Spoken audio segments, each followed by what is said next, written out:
The Apple Watch 6 is something of a surprise upgrade, in the sense that, on the outside, it's not that much of a change from the Apple Watch 5, or even the Apple Watch 4. The key upgrades, though, are within the watch itself, with the new S6 chipset inside allowing for a more powerful chipset, theoretically, better battery life and a blood oxygen monitor to allow you to see how much of that vital O2 is pumping around your system.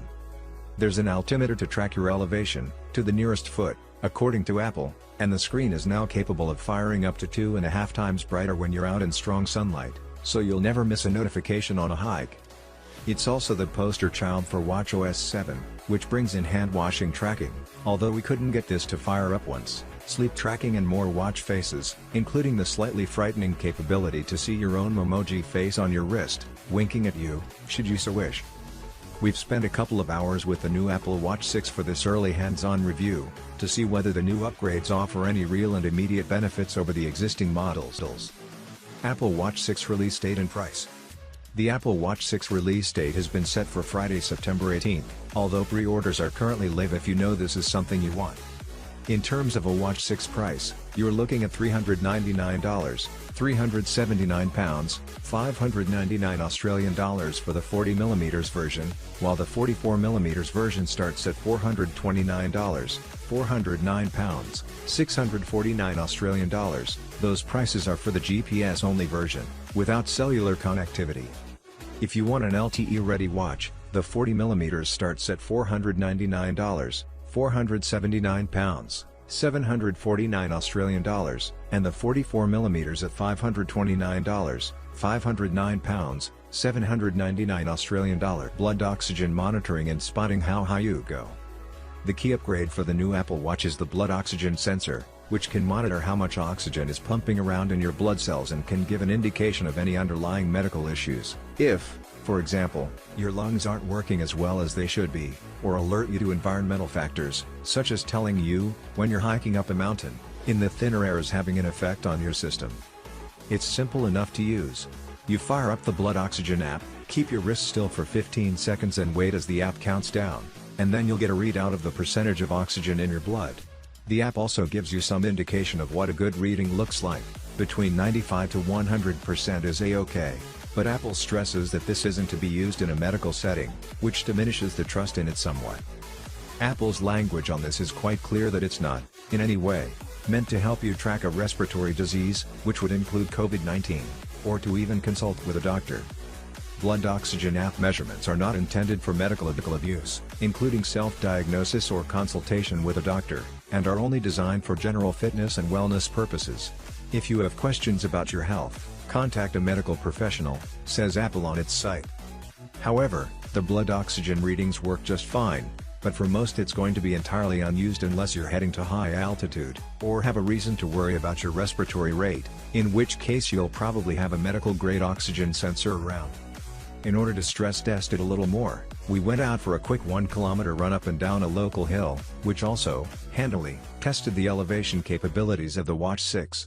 We noted a 98% saturation level at the start, and 96% at the end, all nicely within range.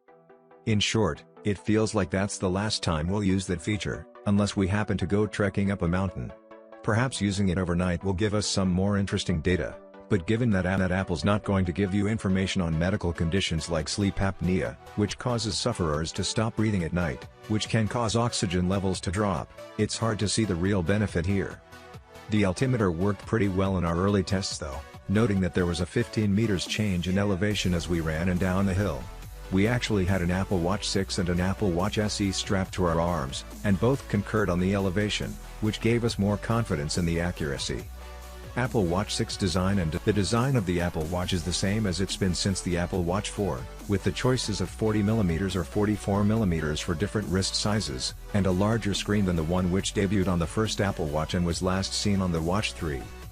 The curved edges, the digital crown and the power button are all present and correct, and all have the same well-built feeling when you're spinning or pushing them. The Taptic engine inside, the little motor that creates the tapping feeling on your wrist when a notification comes in, is still one of the best ways to get your attention, and we suppose we're finally getting used to hitting the fiddly clasp underneath the watch to change the straps over. One thing we do want to praise, the addition of the product, red color, which is a striking and vibrant addition to the range, with the red metallic casing feeling a bit more exciting on the wrist.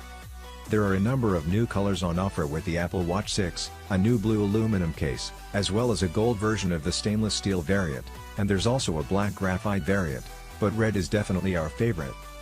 The display is another change that Apple's brought to the party with the new Watch 6. While it's the same OLED technology we've seen for years, Apple is continuing with the always-on display of the Watch 5, so you can just glance down at your wrist and see the time.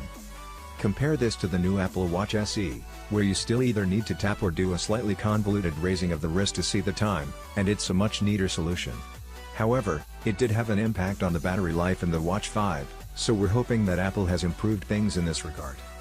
One thing we found curious concerned Apple's vaunted brightness boost.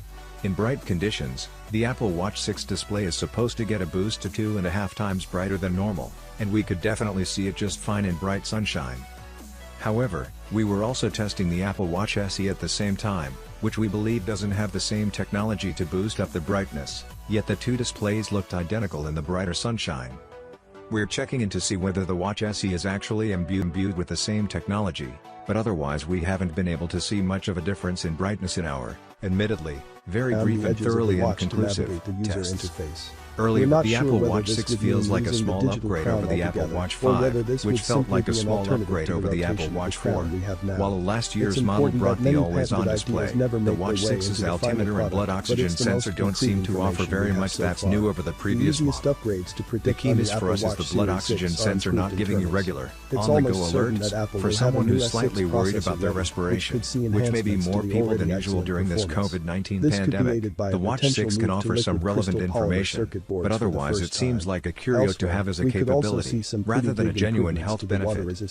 The Apple Watch 6 is still the premium model wearable you can buy from the Cupertino brand, and if the battery hasn't been impacted, going for this model will give you the useful always-on display, which is important as Apple no longer sells the Watch Series 5, its only other watch with that feature. However, beyond the attractive new color options, our early preview hasn't found anything massively different to get excited about over last year's Watch 5.